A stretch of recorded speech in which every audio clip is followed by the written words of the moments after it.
Senang sekali dapat berjumpa kembali dalam video pembelajaran pendidikan agama Katolik dan budi pekerti kelas 8. Kita akan masuk ke materi, yaitu berbagai tanggapan tentang pewartaan Yesus. Sebelumnya marilah kita satukan hati untuk berdoa. Kita doakan bersama-sama. Dalam nama Bapa dan Putra dan Roh Kudus. Amin. Allah Bapa yang Maha Kasih, betapa berat tugas perutusan yang Engkau berikan kepada putramu untuk menyampaikan kabar sukacita tentang karya keselamatan. Kuatkan kami agar kami mampu melaksanakan tugas kami sehari-hari yang telah dipercayakan kepada kami. Akhirnya, apa yang terjadi selanjutnya kami serahkan ke dalam kasih karunia-Mu. Jadilah seturut kehendak-Mu. Doa ini kami panjatkan kepadamu dengan perantaraan putramu Yesus Kristus, Tuhan dan Juru Selamat kami yang hidup kini dan sepanjang masa. Amin. Dalam nama Bapa dan Putra dan Roh Kudus. Amin. Nah, anak-anak, dalam pertemuan sebelumnya ada tugas, yaitu pengalaman ketika mengalami tugas atau diutus untuk melaksanakan suatu tugas, entah itu lomba atau yang lainnya. Baik anak-anak, kita buka kembali catatan tugas yang lalu. Tugas 13. Ada yang ditugaskan untuk mengikuti lomba, entah itu lomba olahraga seperti atletik, renang, sepak bola, bulu tangkis, bola voli, dan lain sebagainya. Ada juga yang diutus untuk mengikuti lomba kesenian, paduan suara, menyanyi, musik, kemudian ada yang menari, drama, ada juga yang mengikuti lomba lukis, dan lain sebagainya. Tapi selain lomba, ada juga yang mengikuti suatu kegiatan, yaitu melayani Tuhan dalam misa sebagai PPA, Putra Putri Altar atau Misdinar.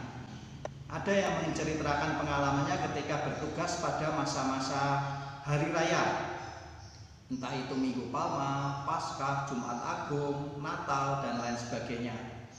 Ada juga yang menceritakan pengalamannya menjadi Misdinar pada pernikahan anggota keluarganya dalam misa pemberkatan pernikahan. Nah, tentu saja untuk melaksanakan semua tugas perutusan itu, kita harus mempersiapkan diri. Apa saja persiapan diri yang harus kita lakukan untuk mengikuti lomba atau kegiatan tersebut? Tulis 2 hal saja. Baik anak-anak, saya akan mencatat beberapa hal yang sudah ditemukan. Persiapan apa saja untuk melakukan lomba atau kegiatan itu.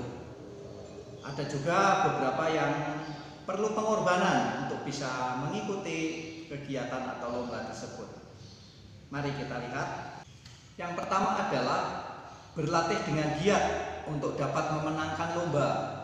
Yang kedua, mengurangi waktu bermain dan kesenangan untuk berlatih. 3. Bertanya kepada guru dan orang yang sudah berpengalaman. 4.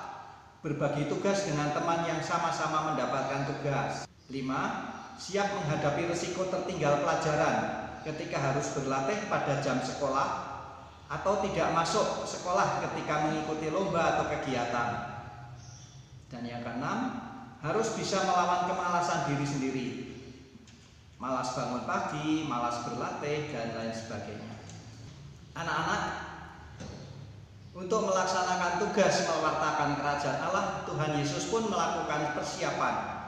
Antara lain adalah yang pertama, Tuhan Yesus dibaptis di Sungai Yordan oleh Yohanes Pembaptis. Lalu Tuhan Yesus juga berpuasa 40 hari 40 malam. Pada saat itu, setelah selesai berpuasa, Tuhan Yesus digoda oleh iblis dengan 3 permintaan. Dalam mewartakan kerajaan Allah, orang-orang ada yang menerima pewartaan Yesus dan menjadi pengikutnya. Namun ada pula yang menentang, bahkan ingin membunuh Yesus. Marilah kita mendalami bacaan-bacaan Injil berikut ini untuk mengetahui siapa saja yang menerima Yesus dan siapa saja yang menolak Dia. Kita buka Injil, tulis di buku tugas ya. Yang pertama adalah Injil Matius bab 4 ayat 23 sampai dengan 25. Yesus mengajar dan menyembuhkan banyak orang. Yang kedua adalah Injil Matius bab 13 ayat 53 sampai dengan 58. Yesus ditolak di Nazaret.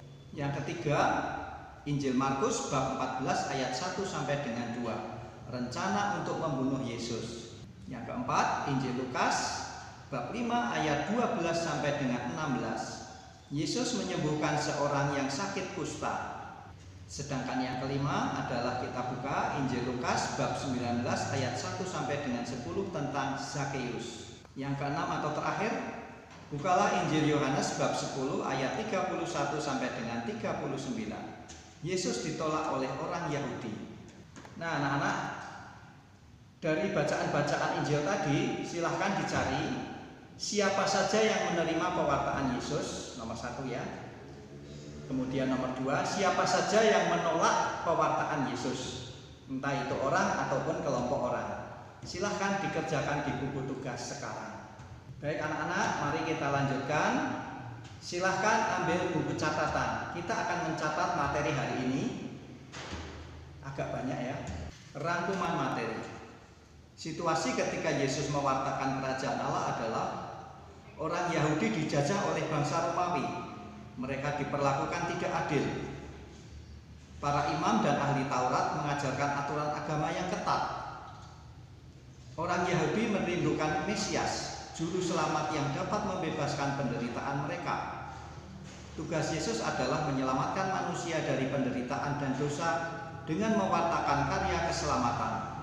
Awal pewartaan, Yesus dibaptis oleh Yohanes Pembaptis di Sungai Yordan. Sebagai persiapan, Yesus berpuasa 40 hari 40 malam di padang gurun dan dicobai oleh iblis. Ada 3 godaan iblis terhadap Yesus. Yang pertama, iblis meminta Yesus mengubah batu menjadi roti. Jawab Yesus, manusia bukan hidup hanya dari roti saja, melainkan dari firman Allah. Yang kedua, iblis meminta Yesus menjatuhkan diri dari hubungan bait Allah. Jawab Yesus, jangan mencobai Tuhan Allahmu. Yang ketiga, iblis meminta Yesus sujud menyembahnya. Jawab Yesus, sembahlah Tuhan Allahmu saja. Kelompok orang yang menerima pewartaan Yesus adalah para rasul, yaitu sebutkan nama 12 murid Tuhan Yesus berdasarkan Lukas bab 6 ayat 12 sampai 16. 2. Para pendosa yang mau bertobat. 3. Orang-orang sakit yang telah disembuhkannya. 4. Orang-orang miskin dan sederhana. 5. Kaum wanita dan anak-anak. 6. Orang kafir yang bertobat dan beriman pada Yesus.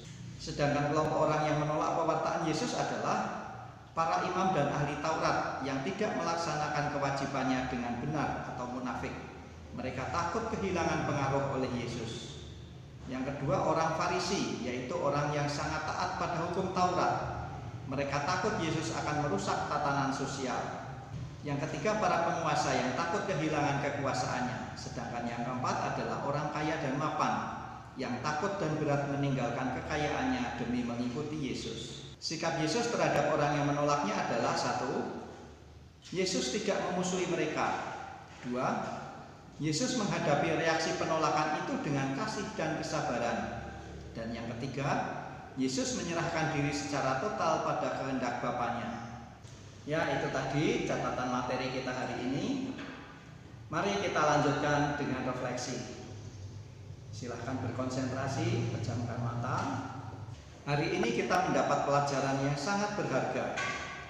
Ternyata tidak semua niat dan perbuatan yang baik mendapat sambutan yang baik juga. Tuhan Yesus yang hadir ke dunia untuk menyampaikan warta sukacita yang menyelamatkan, ternyata mendapat penolakan yang sangat dahsyat. Kehadirannya dianggap sebagai duri dalam masyarakat yang harus dicabut dan dibuang. Demikian juga dalam hidup sehari-hari di sekitar kita. Banyak para pekerja sosial, pekerja kemanusiaan, pembela kebenaran, pemberantas koruptor justru dicaci maki, dihujat, dianiaya, bahkan harus berani mempertaruhkan hidupnya. Bagaimana dengan diri kita sendiri? Beranikah kita mengambil risiko seperti itu? Ataukah akan mengendorkan semangat kita dalam membela kebenaran? Peristiwa ini hendaknya justru membuat kita semakin teguh untuk memperjuangkan kebenaran meski mendapat penolakan, dan yang penting kita tetap setia pada iman akan Yesus Kristus yang menyelamatkan. Silakan buka mata anak-anak. Masih di buku catatan, Silahkan kalian tulis refleksi atau kesimpulan dari pembelajaran ini dalam beberapa kalimat. Nanti difoto lalu diserahkan atau dikirim ke gurumu. Anak-anak, silahkan buka buku tugas. Kita catat tugas nomor 15. Tugas 15, menjalankan tugas. 1. Apa tugas istimewa yang pernah saya jalani? 2. Dari siapa tugas itu? 3. Apa persiapan saya untuk menjalankan tugas itu? 4. Apa konsekuensi atau resiko yang saya terima dengan menjalankan tugas itu? 5. Siapa yang mendukung atau membantu saya? 6. Siapa yang menghalangi tugas saya? 7. Apa kesimpulan saya menjalankan tugas tersebut? Baiklah anak-anak, setelah mencatat tugas 15 ini, mari kita tutup pertemuan kita kali ini dengan doa penutup. Kita doakan bersama-sama. Dalam nama Bapa dan Putra dan Roh Kudus. Amin. Tuhan Yesus, kami berterima kasih karena Engkau telah memanggil dan mengutus kami untuk mewartakan kabar keselamatan. Bimbinglah dan dampingilah kami, agar kami mampu menghadirkan karya keselamatan di tengah keluarga, sekolah, dan masyarakat di sekitar kami. Akhirnya apa yang terjadi selanjutnya kami serahkan ke dalam kasih karunia-Mu. Jadilah seturut kehendak-Mu. Doa ini kami sampaikan kepadamu karena Engkaulah Tuhan dan Juru Selamat kami yang hidup. Amin. Dalam nama Bapa dan Putra dan Roh Kudus. Amin. Demikian anak-anak pertemuan kita kali ini. Sampai jumpa lagi dalam pertemuan berikutnya. Berkah dalam.